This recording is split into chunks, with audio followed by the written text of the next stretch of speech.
I'd like to correct that. I'm not the father of the knowledge graph at all. But as far as I'm aware, I'm the only person in the world who can manipulate Google's knowledge graph from the outside and make Google flip and jump and do whatever I feel it needs to do. And it's been 11 years working on that. And John Mueller, as we'll see, actually says outside of Google, he doesn't know anybody who knows more about the functioning of Google's knowledge algorithms than me, which is delightful. But first story is I came yesterday on a bus from Nîmes, 14 hours sitting in a bus, very bored. And I wrote an entire talk for you today. That's what I do. I take long-haul flights, long-haul buses, and long-haul trains, and I sit and I think, and I try to figure things out. And a lot of the best things I've thought of have come from those long-haul travels. Sorry, Jason. Sorry to bother you. Is okay the microphone? And turning the microphone on does help. But I've got a very loud voice, so it probably wasn't such a problem. Could you hear at the back? I don't need to start again. I don't even need the microphone. And I'll tell you why that is. I used to play music in the street. I played double bass, the big contrabass, and I sang. And when you play in the street, you have to sing very, very, very loud. And the other thing you have to do is put on a show, or people don't stop and give you money. But we actually managed to make quite a good living playing in the street and playing in clubs for 10 years, being a professional punk folk musician. Lovely. Anyway, back to the bus. And then I woke up this morning, da-da-da-da-dum, the blues song, and saw that it was a practical day today, and I'd written entirely philosophical. So, 8:30, I rewrote the whole thing. This is completely original, and I've never done this before, so please do bear with me. That's it for the introductions. I'm Jason Barnard. This is the Kalicube Process, and it's a process, I believe we're going to be talking about SEO without backlinks. Does the same thing. So there's going to be a comparison of techniques and strategies. What we do is build your SEO and indeed digital marketing strategy from the brand SERP outwards, and it's future-proof, we think. You can never know with the future, can you? I'm the brand SERP guy, Jason Barnard, and that is my brand SERP. What is a brand SERP? It's what appears when somebody Googles your personal name, your company name, your product name, your album name, your music group name. Oh, and I made some cartoon characters, as we'll see. Or your cartoon character's name. The knowledge panel guy, John Mueller, paging Mr. Knowledge Panel. I think some of this is that he's not allowed to say things. So he pages me and he says, what do you think? I give my answer, and I hope for the most part it's within what I could be saying. Currently living in Paris. That's actually not true anymore. I'm living in Nîmes, or near Nîmes, in the countryside, because I've gone back to the south of France to play music again. Me and my double bass. In French, it's called your grandmother. So me and my grandmother living together in the south of France. I shouldn't have said that, should I? I used to be a voice actor, a cartoon blue dog. That's me there. Oh, I can actually come over here and show you. This is me, the cartoon blue dog. And the reason I started working on brand SERPs in 2011 is because my business partner at the time, unfortunately, took the characters away, took the business. I had to make a new career. We had 5 million visits a month, 1 billion page views a year in 2007. I thought, ooh, good way to make a living would be to do SEO. Pitched to clients. The clients then Googled my name, and they saw Jason Barnard is a cartoon blue dog. And they didn't sign on the dotted line. So I set about changing Google's perception of me, not to drown the blue dog. Ooh, that suddenly sounds really horrible. I mean, me, my grandmother, and the blue dog being drowned is the theme for today.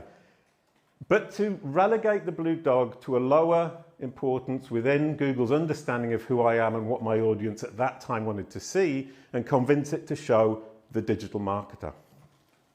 And that opened up a whole rabbit hole. I thought it would be maybe 3 months, and it's been 12 years. And I'm still digging down the rabbit hole, and I still haven't finished. Then I was a punk folk musician. This is the group here, the Barking Dogs. 10 years, 4 albums. But, oh, I played in Milan 30 years ago. I played in a pub next to the San Siro on the same night you two were playing in the San Siro. They had 50,000 people. We had 3. And they were our friends. And talking of grandmothers, I stayed in an absolutely palatial flat in the Place Giumo, because we were playing in the street, and some nice guy came along and said, "Do you want to come and stay at my house?" 4 smelly street musicians staying at his very, very rich grandmother's house, looking out onto the Place Giumo. That's my Milan story from 30 years ago. I've got a groovy podcast. I recommend it not because it's mine, but because I interview super smart people and they share so much stuff. 250 episodes, so well worth watching. It's a broad array of marketing, digital marketing, and even running your business or running your team, and they've helped me enormously learn about what I need to do. I'm also an author, Brand SERPs for Business on the left there, writing for various journals and publications. And this is the most important part today. I'm the CEO and founder of Kalicube, and we take control of your brand narrative online and dominate the competition. I think what's important there is dominating the competition is what we all want to do with SEO. And most people start with that. And what we do at Kalicube is start with making sure that we're controlling our brand narrative online, that Google understands who we are, what we do, and which audience we serve. Because at the end of the day, it's only if it understands who we are and what we do and which subset of its users are our audience can it offer us up as the best solution to their problem. And we'll see much more of that later on. So this idea of understanding who you are is fundamentally important, and your brand SERP, what appears when somebody Googles your name, your personal name, your company name, your product name, a song name, a music group name, is Google's representation of the facts and its understanding of what is helpful, valuable, and useful to your audience. So you can immediately see that if you can manage that, control it, and make it ultra positive and reflect your brand narrative, you know Google has understood you, and that puts you in top position for being presented to Google's users as the best solution to their problem when they're searching. And that goes, and this is the cool part, for search, answer, and assistive engines. That's why it's future-proof. And we'll see later on that with the advent of Bing Chat and now Bard, we're still ahead of the game. This is the plan.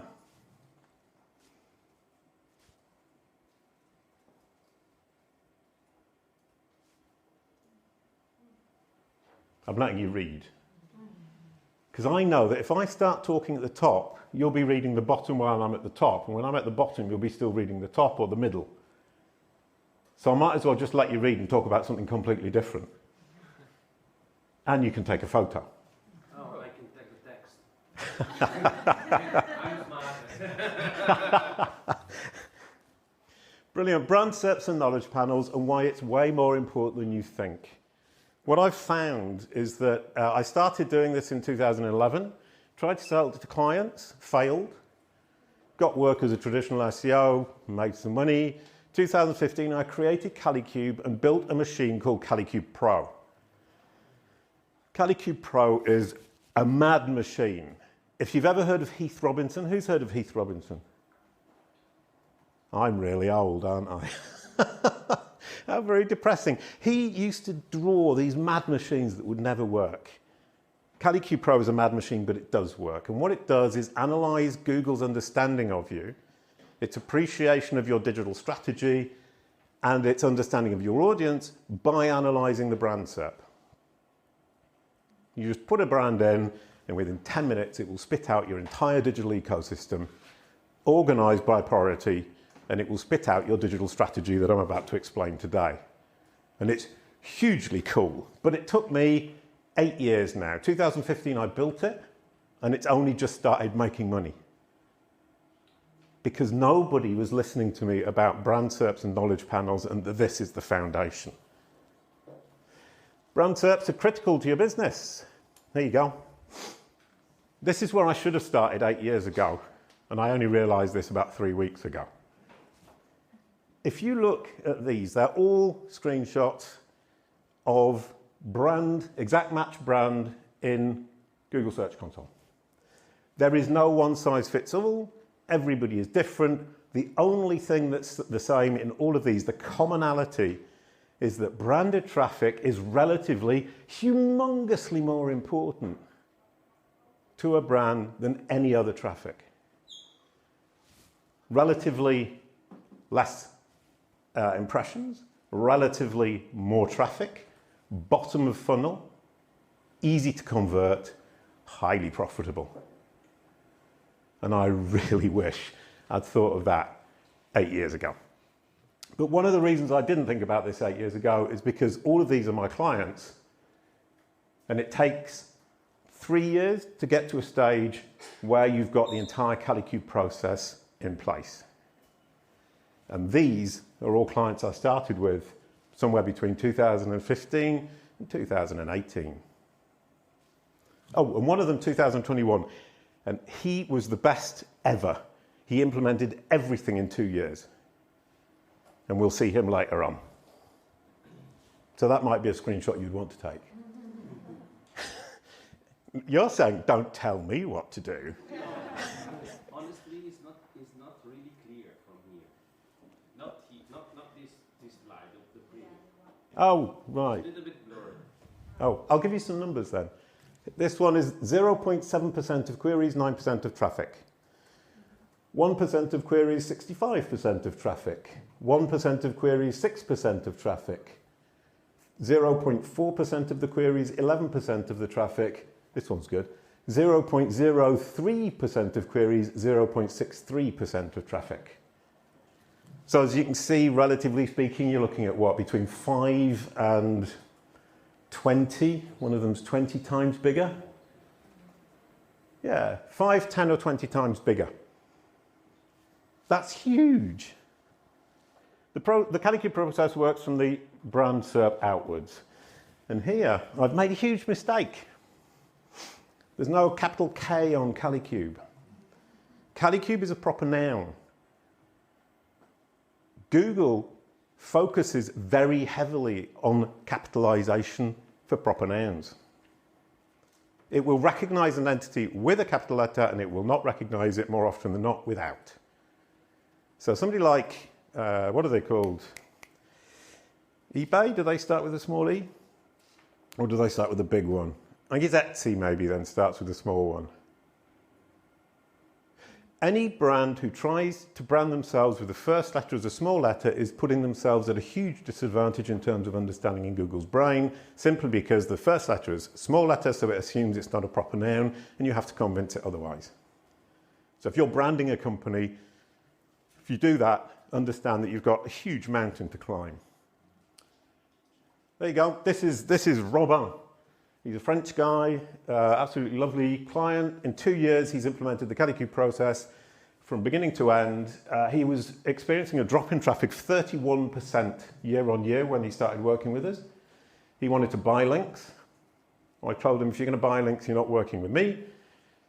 He then said, okay, I'll not buy links and I'll trust you. 2 years later, we've turned it round. We've got his traffic back. And he's now seeing 33% increase in SEO traffic from Google, 21% increase in brand searches, and 28% increase in SERP visibility. And he said, only last week, I'm incredibly happy with Kalicube. They turned my search strategy around. Profits are up, and I feel serene about the future. And those last two, for me, are the most important.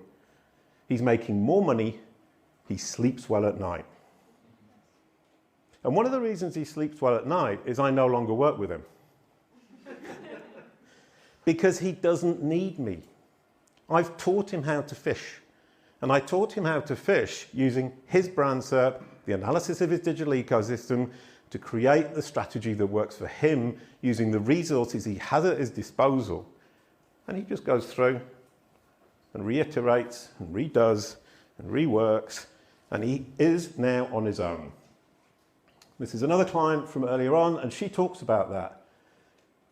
She started 2 years ago, coupled with content production, it led to a veritable flywheel, 44% SEO traffic and 32% branded searches year on year. And that's the key, it turns into a flywheel. They're going up and up, and this one started with them actually in 2015. So they've been working with me for 8 years. They stopped last year for the same reason. It's going so well, they don't need me anymore. And as an agency and as a consultant or a coach, I'm there to make sure that I can give you a strategy where you don't need me anymore. And after 2, maybe 3 years, you can let go. Now, if you're an agency, that sounds really scary. But at the same time, everybody needs this. There are no shortage of clients, so it doesn't matter. And after 2 years, everything gets boring, and you start again with a new project. It's brilliant. We have no trouble getting new clients, and we have no trouble getting a happy client to give us great recommendations. So, that was all the salesy part about what Kalicube Pro does, what the Kalicube process is, how we help our clients. And this is knowledge versus recommendations. Now we get into a bit of philosophy. Any SERP on desktop is facts on the right-hand side, recommendations on the left-hand side. When Google presents you with a knowledge panel or a Google business profile or see results about, or even in fact Bing Chat often shows you on the right-hand side, if you've got access to that, a summary of the information that you're looking for. They consider that to be facts, and so do we. On the left-hand side, it's recommendations of what you might want to look at, investigate, and look into. And in a brand SERP, the fact is the knowledge panel for my company. Has Google understood me? On the left-hand side, it's what does Google feel my audience will think is helpful, valuable, and engaging. Everything in threes, by the way. A friend of mine, a teacher who teaches in the north of England, said he gets the best results for his A-level students because he does everything in threes. If there are 4, you remove 1. And if there are 2, you invent a new one, even if it's not important. Because we all remember things in threes, our brains function in threes, knowledge graphs function in threes. 3 is the magic number, which was a song from my childhood 50 years ago. So, recommendations and facts. That now helps us build a Kalicube process that leads to the success we've shown. A corporate knowledge panel. More understanding on the left, less understanding in the middle, no understanding at all on the right. And if we think back to what I said earlier, if Google understands who you are, what you offer, and which audience you serve, you're in a winning position. If it doesn't understand, i.e. you're on the right-hand side with no corporate knowledge panel, when somebody Googles the corporate name, and Google is not in a position to recommend you on fact-based algorithms. And we know now with Bard, with ChatGPT, with Gemini coming, with knowledge graphs, and with facts being integrated more and more even into the left-hand side, that factual understanding is now foundational. Oh, and here in the middle is WordLift. If you've never heard of them, they're an Italian company in Rome who do an amazing tool for building internal knowledge graphs for your site.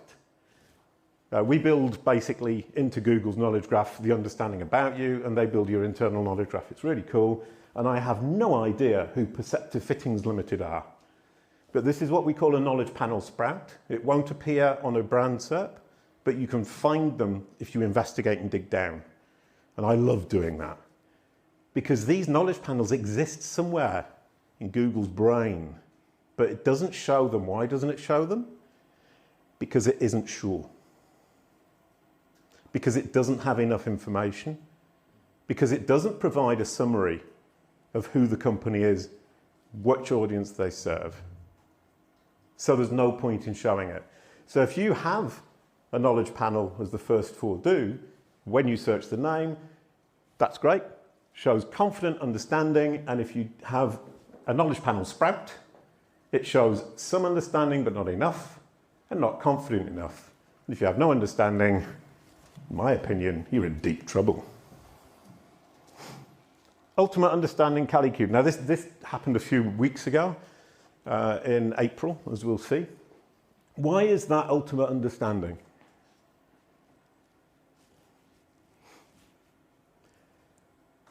The right-hand side is factual understanding about Kalicube, the company. We have the company at the top in a knowledge panel, the head office in the middle, which is Google Business Profile.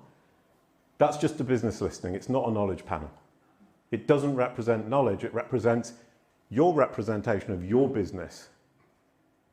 There is some knowledge in there, some of these aspects here. And if you look at my podcast, I talk to, I've forgotten the name. Oh no, how terrible.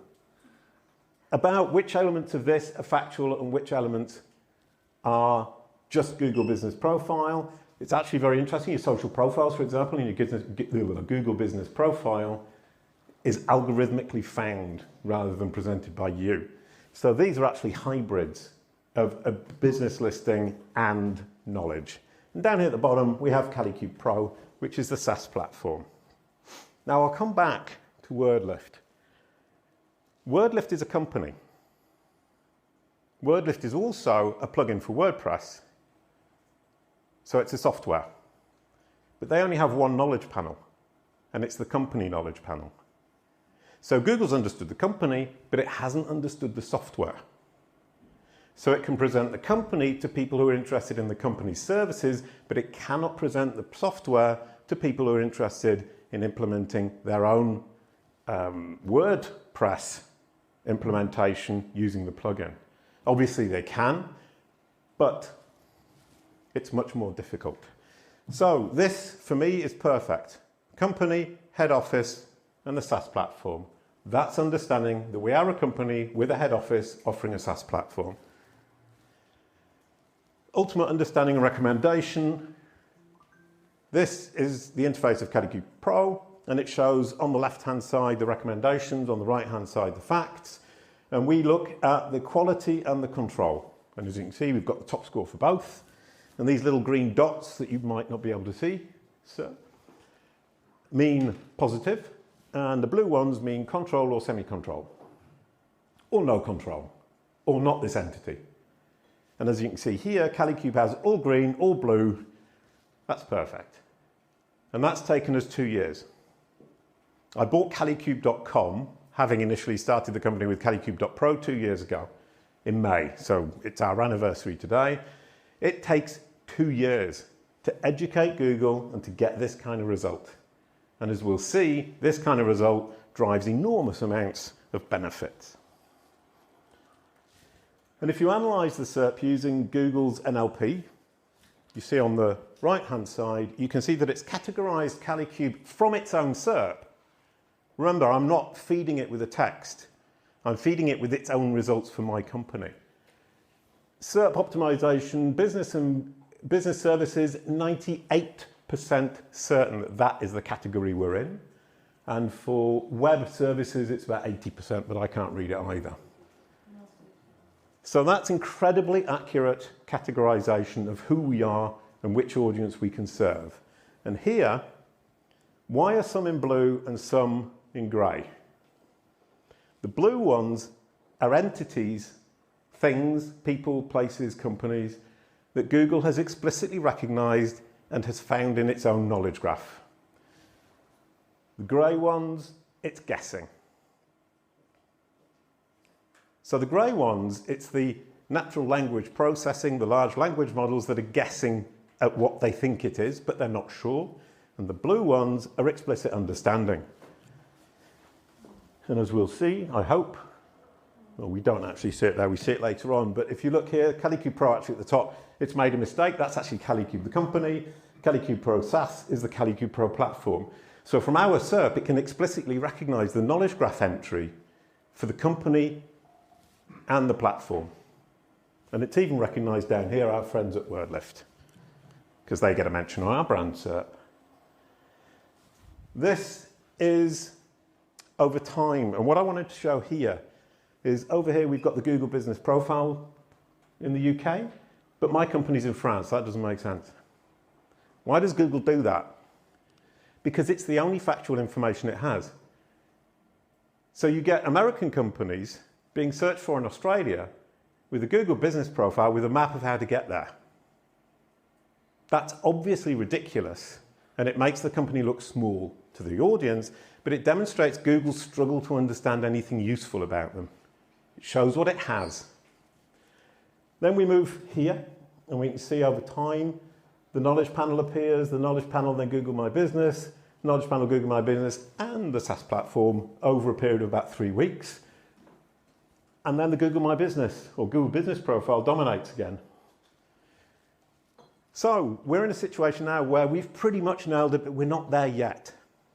And that's crucial, is that you don't think, oh, great, here we are, this is the one. Job done, I can stop. Because it can flip. And if you build a knowledge panel, you get it to trigger on your brand SERP, you can expect 6 months of work to stabilize it. 3-month iterations for a knowledge panel. 3 months to trigger one in the background, 3 months to get it to trigger on your brand SERP foreground, 6 months to stabilize it, or you may well lose it. And then this is cool as well, and we can see the geographical implementation by Google. If you're over there on the right in America, it's what I showed you. Same for the UK. In France, the Google Business Profile is at top. In France, somebody is much more likely to want to come to my office. We're tracking about 30 kilometers from my office. That makes sense. The person wants to come to my office, so we're showing the Google Business Profile. Then Canada, back to the same as over here. And in Australia, the Google Business Profile is down in one of these two. From Australia, it's highly unlikely anybody wants to come to my office. Okay, and how will that look like in generative AI search? Google I/O was what, a week ago, a week and a day ago? There we go. I've been messing around with Bard, and this is a friend of mine, Leanne Summers, and this is just to prove that it's not because it's me. I get the same answer. You can't read that, but it basically summarizes Kalicube from top to bottom with, if you're interested in learning more about Kalicube or other services, please visit their website or contact them for a free consultation. The benefits of working with Kalicube, what we do, this is highly accurate. And I suggest that you go and look at Bard or at Bing Chat and you see how accurate they are for you, your company, your client. And the bet that I'm making now is probably not very. And the fact that it's not very accurate is based on understanding. And then here we have the follow-up question, which is, what is Kalicube Pro? That's even better. It actually recommends, there you go. If you're looking for a way to improve your brand SERP and online reputation, Kalicube Pro is a great option. The platform is easy to use and provides a variety of features to help businesses achieve their goals. I agree with that. But then I pretty much wrote it. And I fed, as the teacher, the child that is Google, the information I want it to share. Google is a child. It wants to understand, but it can't understand because we're all such messy people. The web is a huge mess. And it's looking at the web, trying to understand, and it's struggling. All it wants is for you to teach it about your little corner of the internet. It will accept what you say if you follow the steps that I'm going to show you. You're the teacher, Google is the child. And if we go back to how children are, if they know something and they're sure about something, they go to the playground at school and they shout it out. If they're not sure, they don't shout it out. Google's the same. It won't show a knowledge panel if it's not sure or if it doesn't have enough information. It doesn't want to look foolish. So the analogy for a child is hugely powerful. Go through your work thinking, Google is a child, all it wants me to do is to educate it. And there's a book coming out in July, Google is a child, make it love you. Almost finished, and it's going to be delightful. I'm really looking forward to it. And Bing, same thing. In fact, it's not quite the same thing because Bing doesn't work quite the same as Google's generative AI. Google's generative AI is using its huge language learning models to produce text that it thinks it's written itself, even though we know it hasn't. Whereas Bing does a search behind the scenes and then summarizes what it's found. And once again here, we have an incredibly accurate answer. And an incredibly cool follow-up questions. What are the benefits of brand SERP optimization and knowledge panel management? What's interesting about that phrase is that I invented them. So I'm playing with words, phrases, and ideas that nobody else is talking about. So I get to see how well I can get these machines to understand something they've never seen before. Obviously, most of us are working on clients where the concepts are understood. So it's a question of topical authority, building topical authority on entity understanding to ensure that we dominate our market and our topic. But here we get the amazing opportunity to do research and to understand how we can feed these machines and to what extent we can get them to pretty much repeat as a parrot what we have been saying. And then I wanted to compare who are Kalicube's clients. Both of them are very, very, very good. Once again, I would suggest that you look at this for your clients. Ask these machines, who are they? What do they do? Who do they serve? The 3 questions you want to ask them. And if they can accurately answer them, you're on a really good footing. And if they can't, you need to educate them. And if they can, that's step 1 of the whole process. So the focus for this section is how do you get these machines to understand the facts about you in the way you want them to be presented? So, you repeat the three questions. Ooh. Who is Blue Blue? Or what is Blue Blue if it's a company? I don't know who Blue Blue might be, but anyway. What do they offer? What products do they have? Which audience do they serve? Who are their clients? So if you ask those 3 questions to these machines, they will spit out to you their level of understanding. Now, always remember that Bing is a summary and Google is closer to understanding.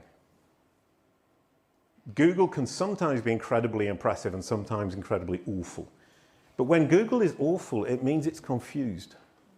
It's a child and it's going, oh, I'm not sure, I'm not sure, I'm not sure, I'm not sure. And it's just talking gobbledygook. And if you've got kids, any of you, you'll know that sometimes imagination runs wild and they add things and they invent things and they get things wrong and they mix stuff up. That's Google.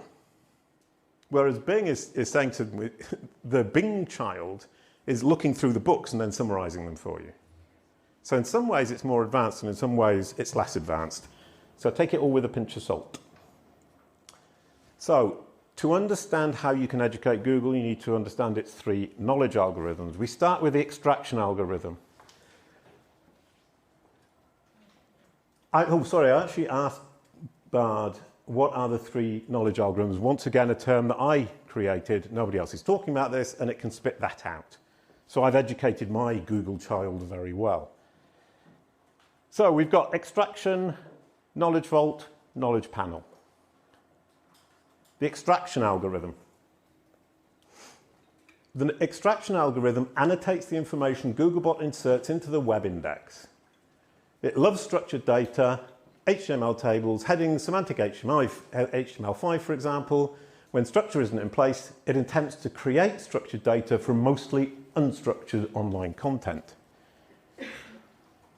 Now, how many of you are really keen on structured data? Right. Anybody who didn't put their hand up, start learning, but it isn't as complicated as you think it is. Some of it's very simple. Structured data, there I mentioned HTML5. HTML5 is semantic HTML, which actually just means using your headings correctly in your articles. Creating HTML tables. Emphasizing the right words. Italicizing the right words. Using citation HTML in the correct manner. That's the simple level. Then you move down to HTML5, in terms of structure, which I'll show you in a moment. And then the geeky stuff is schema. And I think what a lot of us do is we start right off thinking, oh, I've got to do schema markup. You don't. A well-structured HTML5 page is more powerful than schema markup. Because schema markup simply backs up what the machine should already have understood from your content. It's not a thing in and of itself, it's supporting evidence. Schema markup is Google's native language, and it's a translation of the content of the page in Google's native language. So it'd be like, in this situation, if I said all of that now in Italian. It's not going to happen. But it would be much better, wouldn't it? Because you would be more sure that you've understood. You're all great at English. I'm not criticizing anybody's level of English. My level of Italian is una cere costano soltanto 50 franchi. That was from playing in the street. 10 years playing in the street, you learn to say a CD costs only 50 francs. Although it would have been 500.000 lire at the time. I can't remember what it was now. Anyway, sorry, back to the story. Thinking about your web pages in terms of their structure and how you're presenting the information is phenomenally important, more important than schema markup. Only start with schema markup when you sorted out your HTML. Fabrice Canel, who's the principal program manager at Bing, is probably not a friend, but certainly a chum. And we chat from time to time, and he's explained to me how BingBot works. He's Mr. BingBot. He builds BingBot. And one of the things he said is semantic HTML5 is hugely important to the bot. Not because he said it should be important to the bot, but because it's structured, because the bot is looking for structure. And especially with WordPress, if you use WordPress, 30% of the web is WordPress. If you use WordPress, you have an advantage because of that. That doesn't mean you say you should use WordPress, but it gives you an advantage in structure already seen, already understood. Oh, here's Fabrice. Sorry, I should have done this. Now, he talks about 5 steps in crawling and indexing. Most of us just talk about crawling and indexing. And in terms of the knowledge extraction algorithm, in fact, what it is, it's a re-explanation of crawling and indexing. Discover, we don't really think about that. How does it discover the page? How does it select it? It doesn't select every page. Some pages drop out at step 2. And then needs to download it. Does it want to download it? Then needs to process it, needs to render it to understand what's in the page, then it needs to index it. So if you think about crawling and indexing in those 5 steps, it makes it much clearer to you what you need to do. So discover, how easy is it to find? Whichever page you're talking about, think about that. Is it easy to find or is it not easy to find? And that involves internal linking, inbound links.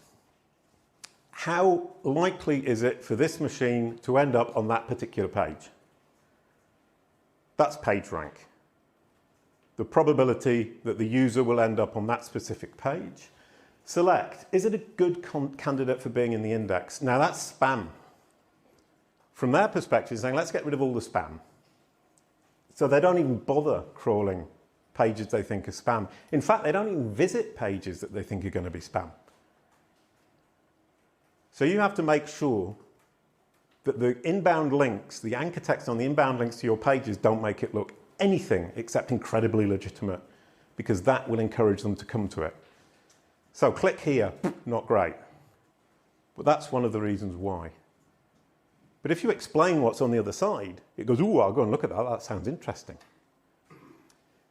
Crawl. Can it be crawl? Is it easy to crawl? That's all the no index, the robots.txt, but also the site speed, page speed, which isn't hugely important to these bots. It's not a huge problem for them, and I wouldn't focus on that excessively. Rendering. Can it be rendered? Can the page actually be shown to the bot? Can the bot understand the page and get the HTML? Because once it's downloaded and processed it, rendering is what Fabrice calls processing, it can then index it, which is put it in the index. And this is the huge one. Does anybody remember passage-based indexing conversation from a couple of years ago? Not really. I'm not going to challenge anybody to answer any questions like at school. Google's the child, not you. Passage-based indexing, Gary Ilyash from Google explained it by saying, well, instead of just putting the whole page into a chunk in our index, we break the page down into small chunks and put them in what we call, or they define as, small folders. That's why headings are important, because it will take heading number 2 with the paragraph after, put it in a little folder, annotate it. I think this is about that. It will take an image and it will put it in another little folder and it will say, I think this is about that. So it chunks it all down. So the easier you make it to chunk it down, the easier it is for the machine to divide it into little folders and annotate them. And when it annotates them, it puts a little tag on. This is all kind of fairly, well, technically, I'm sure they don't do it like this, but they put a little tag on it and they say, this is about Kalicube. This is about Jason Barnard. This is about MB Summit. And it adds a confidence score to it. I'm 50% confident. I'm 70% confident. And that's where your schema markup can help. If you've got no structure in your page, it's going to be 30% confident. If you've got structure in your HTML, it's going to be 60% confident. If you add schema markup to translate for the child, it's going to be 90% confident. Those are made up numbers, by the way. Please never, ever quote me on that. I'm trying to make the point about the increasing iteration of confidence. So, can it annotate? And to what level of confidence can it annotate every single piece of content on your page? And one thing Gary Ilyash said as well is one of the biggest problems that they have at Google is to identify what they call the centerpiece content. The centerpiece content is the part of the content that the page is actually about. And if we look here, that's semantic HTML5 using a tool on Kalicube Pro that divides it up into sections. Here you've got the head, there you've got the main, there you've got an aside, there you've got a footer. We tag in our schema markup, and I do apologize for anybody who's now thinking, well, I have to do schema markup. We tag that this is the centerpiece content, so it can ignore that and that and that. But in fact, if you put a main around your centerpiece content, it comes to the same thing, especially if you're in WordPress, where main is always, unless you're using some horrible, horrible hacky theme, main is always going to be this chunk, and Google knows that's the centerpiece content. So anybody using WordPress or any other kind of platform, don't use the hacky ones, check them on here to make sure that it's divided up like this, and you'll see immediately with the color coding whether it looks logical or not. Can you break it down into chunks? The aside here is a piece of sales information we've added that isn't necessary for the bot to understand the content of the page. So it can safely ignore this pretty much. It just puts it to one side and says, I know what that's about. But this is the huge chunk here with the headings and the paragraphs after each one. Table of contents. Who puts tables of contents on their content? The table of content tells the bot, here is the structure of my page, here are the headings, here are the subheadings, and it can skim read that before it even starts looking at the rest of it. But it's the same for humans. It's really good for us as humans. And this is the point about the headings, is can you skim read and understand which part of the content is interesting to you, which of the little folders do you want to look into, as a human being and as a bot. So that's HTML5. These are just headings. That's a little bit more geeky, but it's not hugely complicated. Any developer can do it. It means just changing a div to become a main or a footer or a nav or an aside. So it's just changing a tiny, tiny, tiny bit of your HTML code to structure it for bots. It's not a huge development. If a developer ever tells you that's huge development, they're full of it. Don't ever accept that. It's not. It's changing divs to become semantic instead of a div. And then schema markup if you can. Alt title tags, I didn't put any images here because I couldn't think of any. And I only had half an hour this morning to do this. Images, Alt tags are incredibly important. I interviewed, I'm forgetting everybody's name today. I'm having a bad day.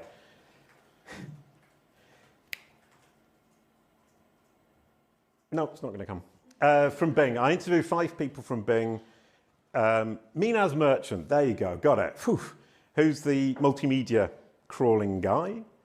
Fabrice Canal, Frederick Deboo, who's the Blue Links algorithm guy. Nathan Chalmers, who's the whole page algorithm, which we'll look at later. And Ali Alvi, who's the feature snippet summary guy. So I interviewed the 5 people who actually make total sense and put it all together, and you pretty much got the secret sauce. So I was lucky. Or did I take a long-haul flight to Seattle to talk to them? Oh, I think it was the latter. And I begged them. I stood outside Microsoft's office begging. And clear copywriting. Who knows Karey Gabor? Yeah. If you want to try Karey Gabor, go for it. But he's really, really, really geeky. First step is to clearly write using semantic triples. Does anybody know what a semantic triple is? For those who don't, but do know their grammar, it's subject, verb, object. Simple as that. I have Jason Barnard works at Kalicube. Subject works at object. So it's 2 entities, a person, a company, product and a person and their relations, and a relationship. So clear copywriting just means, instead of writing Jason Barnard, lovely guy, red shirt, no hair, glasses, works for the wonderful company sitting in the south of France, 30 miles from Nîmes, Kalicube. You've got Jason Barnard works for and Kalicube separated by many too many words. As a human being, I can't understand that phrase. A bot will never understand it. But you can say, the guy with the red shirt, no hair and glasses, Jason Barnard, works at Kalicube, which is based in the south of France. So using semantic triples and keeping them close together is hugely important. That's your starting point. Point number 2, context clouds. If I say to you, wave, then I say, sea, beach, towel. You know that I was tricking you. It's not this one. Context cloud. Use the vocabulary that makes sense to create the context that explains what you're talking about. Number 3, name entities that ensure the relationship. Name entities with close, strong, and long relationships to ensure that there is an understanding of the knowledge graph, the mini knowledge graph that is in the content. So, in this case, if I said Jason Barnard, Kate Westbrook's my mother, Josie Barnard's my sister, it understands these 3 entities and it understands that we're talking about this Jason Barnard. If I then say south of France, I'm giving it a place, so it knows that south of France is related to me because I live there. If I say Liverpool, I went to Liverpool University, it knows that relationship, so it's getting really sure now that I'm talking about this Jason Barnard and another one. Sorry, what was the second one? My mother? No, first you said use the semantic triple, and now you're talking about naming the close relationships. There was context clouds in between. Yes. Context clouds. And think about wave, it's a great example. Because then if you say train station, railway, mother, sad, tears, child, you know that it's this one. And yeah, entities, relationships, especially time and place. So if you say Jason Barnard, Manchester, music, it's not me, it's another one. He's got a podcast about music and he lives in Manchester. If you say Jason Barnard, Liverpool, Brand SERP, it knows immediately it's me. So you can name entities, context clouds, semantic triples, and boom, you've got this great clear copywriting. You can add fluffy, interesting adjectives and fun stuff for people. It's fine. But just make sure it's clear for a machine with those 3 tips. And the other thing is some people say you should write for a 16-year-old child. That's simply not true. Don't dumb it down. Use the vocabulary that suits the industry. If you're talking about astrophysics, you're not going to say the fuzzy ball in the sky. you're going to say whatever the proper name for the sun is, which I've got no idea. I shouldn't have started with that example. You use the vocabulary that the industry uses and the level that they're using. Google has the understanding, so there's no need to dumb it down. You just need to be topically relevant and use the correct vocabulary, or relevant vocabulary rather. Are there any questions up till there? Oh, I've done almost an hour and I haven't got halfway through it yet. Knowledge understanding. The knowledge vault algorithm takes information from the index and really quickly, I'm going to have to speed up a bit. Hang on, we'll go back, excuse me. When I talked about indexing and annotations, one thing that all of the people at Bing told me was exactly the same thing. Fabrice Canel's Bing bot indexes and annotates and adds confidence scores. If a piece of content has not been annotated and does not have a decent confidence score, they cannot even pull it out of the index to be considered for ranking. Which is why Gary Vee said, even with MUM, even with these advanced technologies, if you don't put the word in the content, they can't find it. And it isn't because the machine hasn't necessarily understood it, it's because it can't annotate it confidently. So that annotation is hugely important, and for the knowledge graph, even more so. And here, as we can see, Kalicube tracks the updates, and since Bing launched Bing Chat here, there have been a lot of updates to the knowledge graph. Google's scared, and it's updating the knowledge graph, and it's getting much bigger, much faster, and much better. So, the Knowledge Vault algorithm, if you know what the knowledge graph is, it's Google's machine-readable encyclopedia of information. Wikipedia's 50 million articles, I think. The knowledge graph is 1,500 billion facts. And probably in the last 3 months, they've increased that to 2,000 billion facts, because they're freaking out. The knowledge graph algorithm, the very knowledge vault algorithm, updates information, adds new relationships, adds new attributes, increases confidence scores, and adds new entities. If you want to know more about that, visit kalicube.com. There's lots of articles about it. But everyone focuses on that, and they forget that it can also disconnect relationships, remove attributes, decrease confidence scores, delete entities. That basically means it can add knowledge and it can remove knowledge. And knowledge is the basis of everything in what you're now doing in SEO. Knowledge representation is the knowledge panel. You all know knowledge panels. The knowledge panel is actually just a summary of the facts of who you are, what you do, and which audience you serve that the machine has understood. And a solid understanding of your company will get you a great knowledge panel. And as you can see here, some of it comes from the knowledge graph and some of it comes from the SERPs. These parts in red come from the knowledge graph, the 1,500 billion facts, and the yellow ones come from the SERP. So it's a mixture of fact and summary of information it's showing in the recommendations. So most people think the knowledge panel is pure knowledge. It's not. It's a mixture of knowledge and extracted summary from the recommendations. Now, how to build a knowledge panel? 3-step process. Entity home. Another lovely phrase that I invented, coined. The idea is the entity has a place it lives, and it's the place that Google looks to for information from the entity about the entity. Google call that the point of reconciliation. I call it the entity home. Then you need to, on your entity home, excuse me, I've forgotten a part. You need to describe clearly who you are, what you do, and which audience you serve. And then you need to corroborate that information because it doesn't believe you on your own good word. Around the web on multiple independent, authoritative, third-party sources, we call that the accumulation of corroboration. To know what the trusted sources are, you need to look at your industry. Different industries will have different trusted sources. Some trusted sources like Wikipedia are universal. Others like Search Engine Journal would not be a good trusted source for somebody who sells dogs, as an example. We've got in Kalicube Pro 40,000 trusted sources all saved up over the last 8 years. But then you want to create an infinite loop of self-corroboration, or is it an infinite self-confirming loop of corroboration? I get confused. But the idea is your entity home links to these corroborative sources and says to the Google, the child, go over there, double check with this trusted source. It says the same thing as I do. Then from that source, link back to the entity home if possible, and Google just goes backwards and forwards like this. It keeps seeing the same truth over and over and over and over again. It's a child that learns by pure repetition.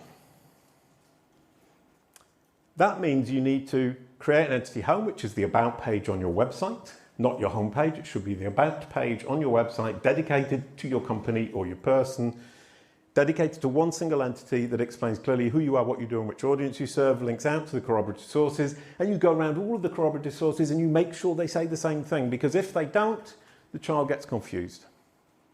Every time there's a contradiction or a confusion or a lack of information, the child will have a tiny doubt, and that tiny doubt will build and build and build and build in its brain. Then you can add some schema markup. That's the really geeky part. We actually have if you look at the top, a schema markup generator on Kalicube Pro. It doesn't do all of this, but what I will do at some point in the next few days is add an example, the Kalicube example, to that page so you can copy paste it and look at what we do. But if you look down here, this is the representation. You can't really see that, I imagine. Well, I imagine you'll get the slides after this and the video.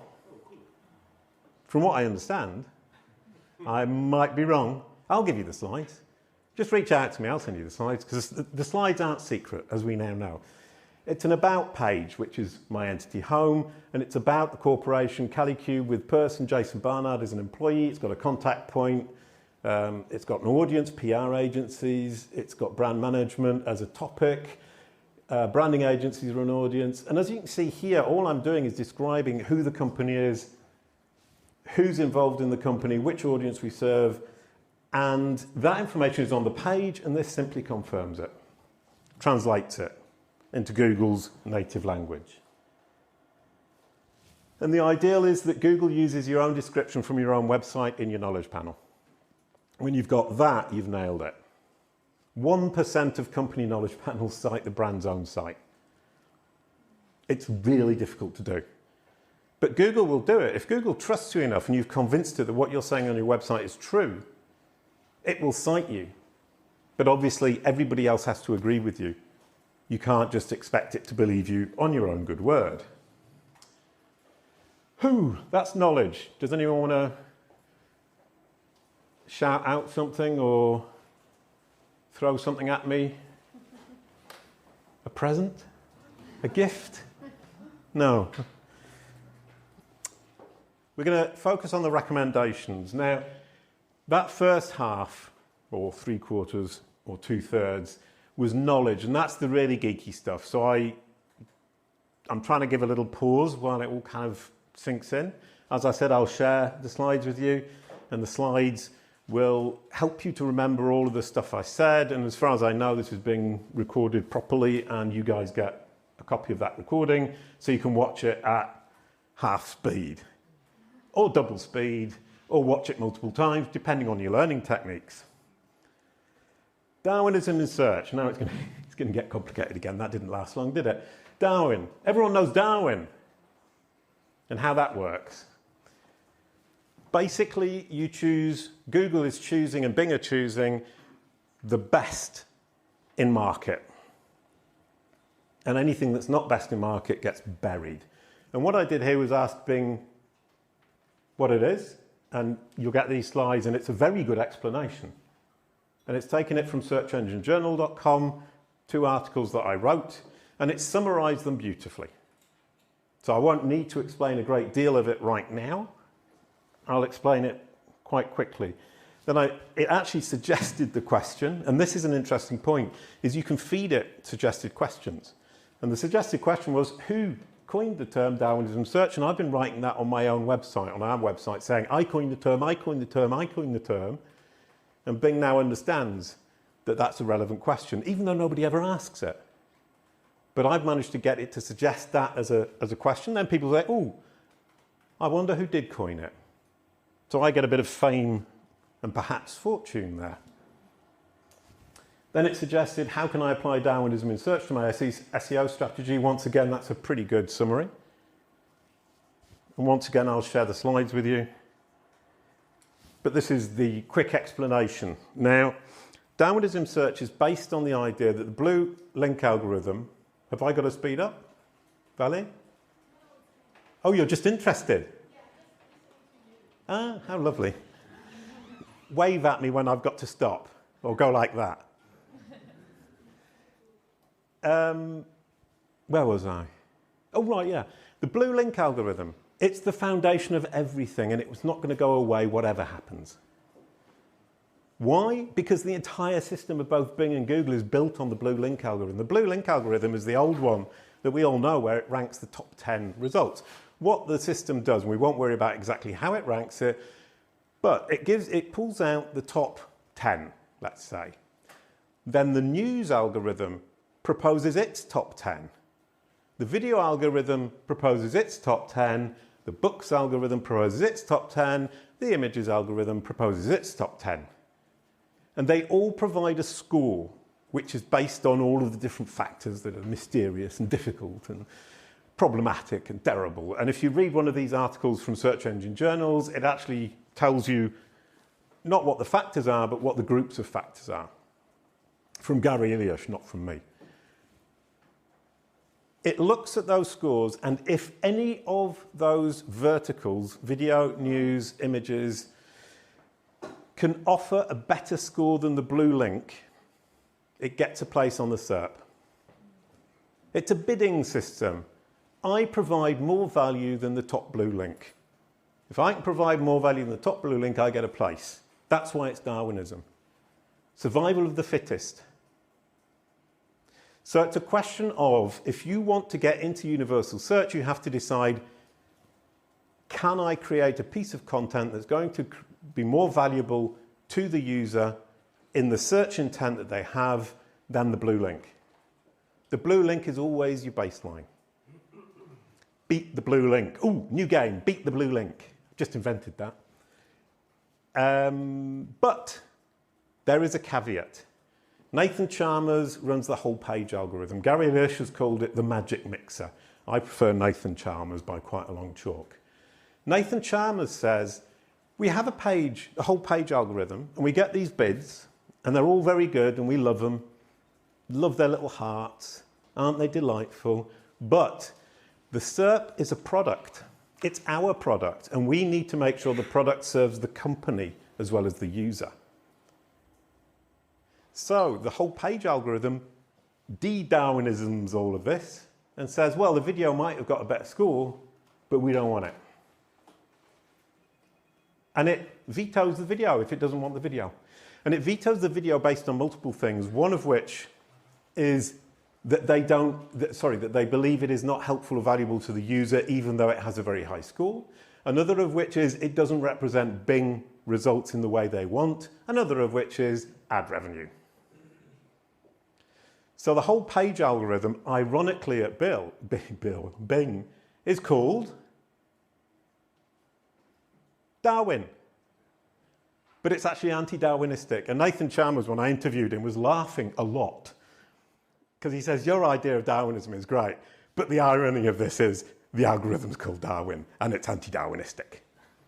So you need to remember that even if you create that great content that beats the blue link, it can be vetoed by the whole page algorithm. And if you create a piece of content that isn't good enough to beat the blue link, it can be promoted by the whole page algorithm. The most extreme example I've seen of this is the search result for Microsoft using startpage.com, which uses Google, but doesn't use the whole page algorithm. On Google, Microsoft gets videos, it gets news boxes, it gets all sorts of stuff. And only 3 or 4 of the results are Microsoft, sorry, all of the results are Microsoft themselves. On Start Page, only 1 of the results is Microsoft. The whole page algorithm has truly, truly gone to town, and it's wiped the entire result out to replace it with other stuff that it thinks is more useful. That's the power of a brand SERP, especially in brand SERPs, because it's working on your audience and not on the value of the content in and of itself. The Brand SERP is an amazing insight into exactly what it thinks your audience is looking for, because a lot of it is vetoes and promotions. And at Kalicube, we talk about understanding credibility and deliverability. It needs to understand who you are, what you do, and which audience you serve. Then it judges your credibility. Then it sees if you've got the content that's deliverable and useful to your audience. So if you don't have the content, you're not in the race. If you're not credible, you'll lose to your competition. If it doesn't understand who you are and what you do, it's not going to present you because it doesn't know who you are. It doesn't know who you are, so it can't figure out if it trusts you, so it won't present your content. Not as drastic as that, but if you think about it like that and you start to think, oh no, this is a disaster, it wakes you up really quickly and it gets you some great results pretty quickly. Well, if 2 years is pretty quickly, but I think it is given the current circumstances. Huge question then is where to start and what to focus on, which I've written twice. That shows that I was tired this morning and I didn't have enough coffee. There you go. Start with annotation. Make sure the machine can annotate. So we've seen this screen before. Empathy for the devil. Have empathy for Google and Bing. They really struggle with this shit. Stuff, excuse me. They really struggle with analyzing and annotating. Discoverability, selecting, crawling, rendering, relatively simple. Dividing the page into chunks, annotating it, and adding confidence scores or being confident about the annotation it's done, hugely difficult. Give them a hand. Fabrice Canal says, help us, we'll reward you. Oh yeah, and by the way, Google don't share much, but you talk to Bing, they share everything. They've got nothing to lose. It's great. I've done 7 or 8 interviews with them and they just share everything. It's great. Sorry, I've just skipped a step. No, I haven't. Whee! Now, that first thing is make sure they can annotate. And I've explained that, and there's loads of articles online. You look on kalicube.com. We do quite a lot of content on that. We're creating more because we realise how important it is and how confusing a lot of this geeky stuff is. We've got Leanne Summers, who you saw early on, who's now working with us, who keeps writing and saying, we need to do a second version of this article that everybody can understand. Because I tend to philosophise and get geeky. So at Kalicube, we're moving towards this idea of let's make this accessible to everybody, because there's no reason that you can't use HTML5. There's no reason you can't use content tables. And there's no reason you can't do this. Now, rich site links. These are the rich site links. That's my homepage. That's the Kalicube query. The homepage ranked #1, easy peasy, no problem at all. But then those rich site links, if you don't have them, then you have a site structure problem. If they're the wrong ones, it doesn't understand your site or your audience or both. If the information in them is not accurate concerning the pages, then the pages don't have enough content to make it understand what it is that you have there. So look at these rich site links. That's the first thing you should do. Make sure you have the homepage ranking #1 and that you have the rich site links and that those rich site links are the ones that you want for your users, for your audience, so that they can easily access the part of the site they need. The idea of the rich site links is to give easy access to deeper parts of your site.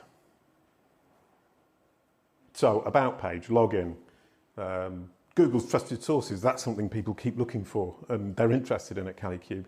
And with Yoast, we worked with Yoast on their brand SERPs and knowledge panels, and they used to no index the login page for security reasons. Until I explained to them that the login page needs to be present here because it's highly useful. To your audience, obviously, and to hackers, but that's a different problem. Then social media. These are the 4 social media channels we've chosen to focus on. We don't do anything else, we just do those 4. How do we do that? We look at our brand SERP, we see what's ranking, we work on what's ranking first, then we look at our competition, we see what within our industry is ranking in terms of social media, and we focus on that second. We now have 4 social media channels, and we do them in exactly this order. And social media strategists, there are a lot of them around. And they have a huge, huge job, like content writers, sorry. And that's the thing, is people are saying, ooh, there's going to be no work for SEOs. Writing great content, dealing with social media, all of this builds the brand SERP, builds your audience, builds understanding, builds credibility, and improves deliverability. All of which helps search engines, answer engines, and assistive engines. And you can quote me on that.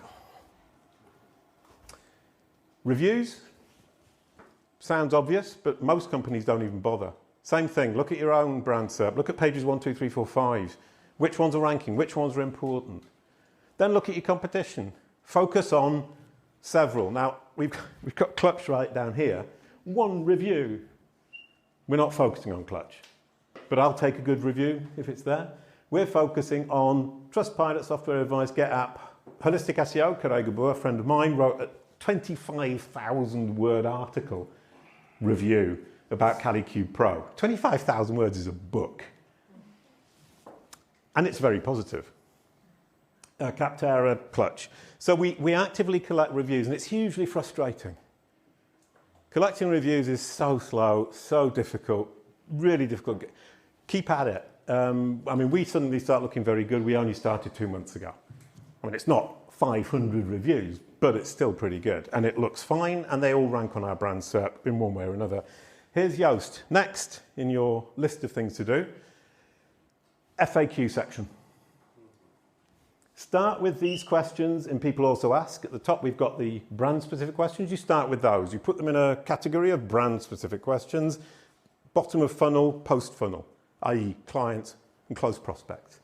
Then you keep clicking on them, and they will expand, and we end up with these more generic questions, which will teach you your topicality questions, and you put them in a separate silo. So you've got FAQ, brand, FAQ, topic, and you answer as many questions as you can. 1 question answer per page. Only write as much as is needed to answer the question, no more, no less. So you don't try and write 500 words for, can I use WordPress, Yoast for free? Yes. Full stop. Maybe not quite that. But answer the question. You can expand a little bit, but don't go overboard. Who wants to read a whole long article about what Yoast is, how it functions, how it's useful for users, for then at the end for it to say yes? Think about yourself on your mobile phone, scrolling, scrolling, scrolling, scrolling, scrolling. Answer the question at the top. You can expand on it. Don't go overboard. It's a waste of time. And then provide additional related questions underneath so people can keep investigating your site. Don't do the accordion system. It's rubbish for people. It's rubbish for search engines. And here, these are entity statements in the knowledge panel. This is questions. These are just pseudo questions presented as fact.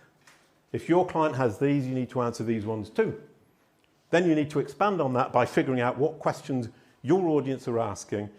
Your audience, bottom of funnel, post funnel, who know your brand name, and then build out from there. YouTube, thumbnails, incredibly important. Especially when you look at your brand SERP and you see these rubbish thumbnails that don't look like each other. This is mine. I thought I'll go for green with the red shirt and some fun cartoon characters, and within a couple of weeks I got it. That's because I've got a video strategy. Google knows that I've got a video strategy, and it knows that my audience are interested in my videos. Here's the pro tip. If you ever look at Yoast's title that says, "Ooh, you're in the red, stop, stop, stop, stop, stop, stop, stop, stop, stop." That's at about 60, 70 characters. 166 characters we've got in. 27 words. On mobile, you stop at 60, you look like a fool. You just need to make sure the main message is in the first 60, 70 characters, and the rest of it can be your description of whatever you want. And on mobile, it will show up to 166 characters. I've never done better than that, but I've stopped testing. I mean, I don't think more than 166 is just getting silly. The description, the meta description, some people now think, well, I don't need to fill that in. You do. Even if Google doesn't always use it, let's say it uses it 30, 40% of the time. It doesn't matter. Martin Split from Google said, we actually use the meta description to double check our understanding of the summarization of the page. So your meta description needs to summarize the page because they use it as a double check, like schema markup. It's your representation of what it thinks it's already understood in a simplified, quick format that reassures the machine. Now think of the child again. You're reassuring it. And that's huge. For those of you who have children, reassurance, making them feel safe, making them feel confident, making them want to shout this information out in the playground is a huge, huge part of parenting. That was the practical part about what you need to do. That's your strategy. And as you can see, although there's some technical elements in there, which is why people need companies like us and you to help them through it, at the end of 2 years, none of that's complicated. Once you've understood it, you just round and round and round and round and round. Quality rater guidelines changed in December, and they've changed the term website in many, many places to this, who, and they don't mention a website. That's factual understanding they're talking about. They're saying to the quality raters, do you understand which company, business, individual, organisation, government agency is responsible for the website? The website's second now, not first. It used to be first. What individuals, company, business, organisation, government agency created the content? So it's analysing, do the people who are checking this understand who's created the content by association or by extension? That's what Google are doing with their algorithms. Understanding versus guessing. We've got 10 minutes. Understanding versus guessing, you've seen this before, so I'm not going to show you anything you haven't seen before, but you can see here that the blue links in the analysis of our brand SERP shows these entities. And it's showing that it understands that we are specialising in brand. It shows that we know WordLift, that we work with WordLift, that Kalicube is a company, Kalicube Pro is a SaaS platform. Analyse your brand SERP or your client's brand SERP with Google's NLP and see how many of those blue links pop up. See how well it's categorised you, who you are and what you do and which audience you serve, basically, once again. And in Kalicube Pro, it's an agency platform, so if you're not an agency, it's not going to be helpful to you. All of these are tools that I'm basically showing you the tools that we've developed for Kalicube Pro because I built Kalicube Pro to serve my clients. And it's been a huge loss maker for 8 years because nobody else wanted to use it except me. But I've had a lot of fun. So at what level is EEAT measured by Google? Content, author, and publisher. So whatever signals you have for EEAT, and it doesn't matter what they are, experience, expertise, authoritativeness, and trustworthiness. I call it just credibility. Those four make you credible as a solution. So that's why we talk about understanding, credibility, and deliverability. It will judge experience, expertise, authoritativeness, and trustworthiness at a content, an author, and a publisher level. If it understands who the publisher is explicitly, it understands who the author is explicitly, then it can apply any and all signals fully. If it is having to guess, and if we go back here, all the grey ones, it's guessing. Once again, the confidence of the child is lacking. It isn't going to apply all of its algorithmic confidence and enthusiasm to the ones that it's guessing at, but it will apply the algorithmic EEAT signals, whatever they might be, enthusiastically and confidently if it explicitly understands who the author is, who the publisher is, and what the content is about.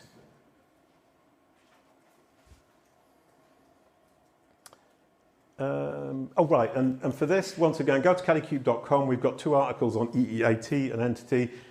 Once you get into it, there's gazillions of articles, and I try to share everything. And before we get to the results part, and we'll move on to the results part, I share a lot for 2 reasons, or probably 3, because I've got to think of a 3rd reason while I'm talking about the first 2, because everything in 3s, otherwise you won't remember.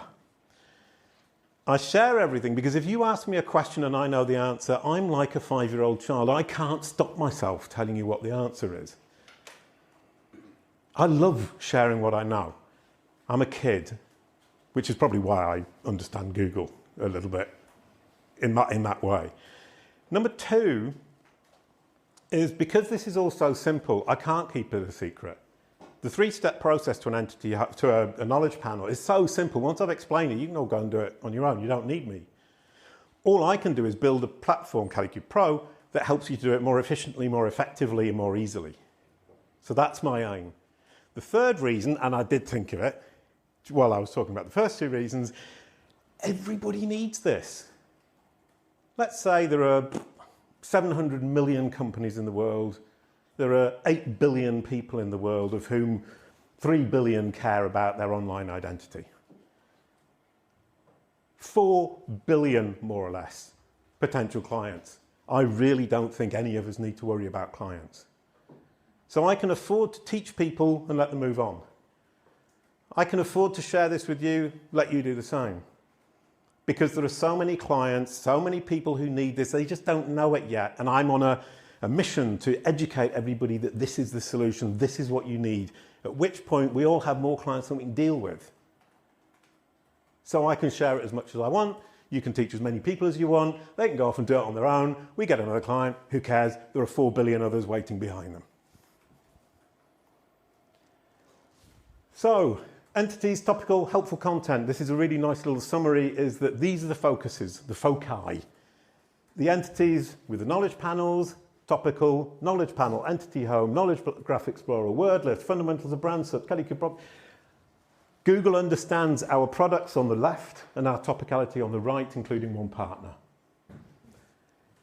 Related searches are huge insights into how much Google has understood about your topicality. And then the helpful content that you need to develop, which is the strategy I gave you in the middle. By analysing a brand SERP, analysing the brand SERPs of your competition, you can see exactly where you need to focus. You can make helpful content that Google can deliver to the subset of its users who are your audience. All based on understanding, credibility, deliverability. It's up to you to communicate that understanding, to convince of your credibility, and to create content that is deliverable for Google to the subset of its users who are your audience. Deliverable doesn't just mean page speed. It means is the content fit for purpose? Is it best in class? Are you a credible solution? Does it understand who you are in order to understand that you are a credible solution for its audience? Oh, and there's a white paper coming out on this, which is for content writers first. Then we're going to do a second one aimed at SEOs, a third one aimed at business leaders, and a fourth one aimed at digital marketers. So if you're in any of those 4 groups, come to kalicube.com. 4 white papers, a lady called Sarah is writing them all. She's brilliant. Sarah Mokan-Saye. She's writing them with me, and they're going to be absolutely awesome. We've just finished the first one, 6,000 words, and it explains to you this concept from the perspective of a content writer, creator.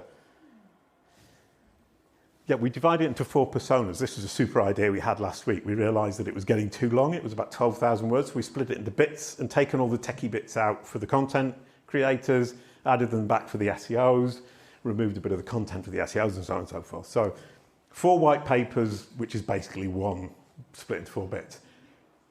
Kalicube clients, this is what I wanted to show you right at the end, is this, the level of understanding is what you can expect. And with Bing Chat and generative AI on Google, this is fundamental. Because generative AI is recommendations and summaries mixed with fact. So it's saying at the top, in both of these, here's a summary of the facts, including our recommendations. And that's exactly what I've just been talking about for the last hour and a half. And here are just some numbers to show you. This is the Kalicube process on Kalicube. That's one of those things that sends the world into a backward spiral. It's like searching for Google on Google. We've tripled the number of impressions, and we've almost quadrupled the number of clicks in 1 year. I bought Kalicube.com 2 years ago. Started the Kalicube process as soon as I bought the domain on myself, having, like all of us, I think, worked harder on our clients than we do on ourselves. I've got a small team of 10 people. Everybody has a role, everybody has a responsibility, everybody looks after part of the Kalicube process. And this is the result after a year. And this is general search, nothing to do with brand. Our brand searches have improved, our click-through rates improved, and what you see with branded search is the more you work on this, the more brand searches you get. The higher the click-through rate becomes because more people know about you from all of the different actions you've been making across the entire internet with the digital strategy, which includes videos, social media, reviews, all the other platforms you're placing content on. So it becomes a digital marketing strategy. People are more aware of you, so they search you for more, search your name more, but also searches on your brand name move from informational to navigational. Kalicube, we're currently at about 30% click-through rate, so it's still majoritarily research information because people don't really know who we are. But last year it was 25%, now it's 30%, and we've doubled the number of searches. So we've actually got 50% more clicks to our website from interested clients. And we're going to do a case study on that with Sarah, because she likes numbers. And so do I, for that matter.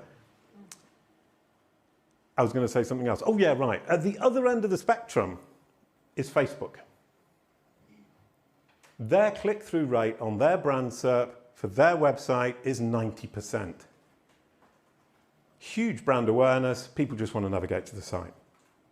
So as a brand, you want to look at the branded searches on Search Console, and whatever your percentage is today, you want to move it as near to 90% as you can. Generally speaking, for a medium-sized company, more than 60% is never going to be possible. For a company that's incredibly well known in its niche, 80% is possible.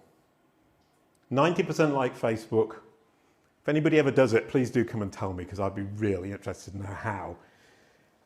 But that idea of I'm not very well known 30%, I'm very well known in my niche 60%, I'm leading my niche 80%, I'm king of the world, 90% is a pretty good benchmark for you to aim for.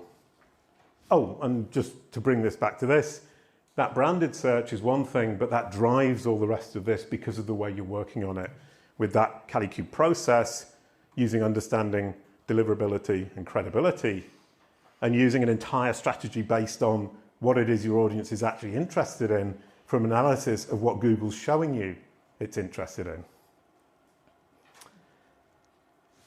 Oh, sorry. Run out of time. Generative AI in search. If we go back here, oh, we don't have it. Tomorrow. That was another thing I thought of on the bus. Looking at Google I/O, there's a screenshot, and I've taken the screenshot. It's going to be such fun for Kalicube. We're in exactly the right place. Look at this knowledge panel. It's a summary of what we need to know about John H. Watson. Generative AI in search is going to be coming from there, and Kalicube specializes in knowledge panels. Woohoo! So the Kalicube process, optimize your brand from the brand SERP outwards. You're the best in your market, show it across search, take control of your brand narrative online and dominate the competition. And I actually wanted to look at yours, but I think we don't have time. So just to conclude really quickly from my perspective, that was the Kalicube process. I used Kalicube as an example because I'd never done it on myself before, as it were. I've done it for clients. The results have really just come through. So this is a breakthrough moment. And I took the courage when I didn't have any money 2 years ago to employ a team to apply the Kalicube process that I could not do and you cannot do on your own. And the results have been stunning. And this is the first time I've shared the results of what we've actually done. So the idea at the end was that people shout out brand names and we go through the brand SERP and we start analysing what it is they can do. But it's 11:32 and it's too late and I've just not shut up, have I? For 1.5 hours. Hands up who thought that was interesting? That was a loaded question. Hands up who's really bored? Hands up who wishes I would shut up? Thank you very much.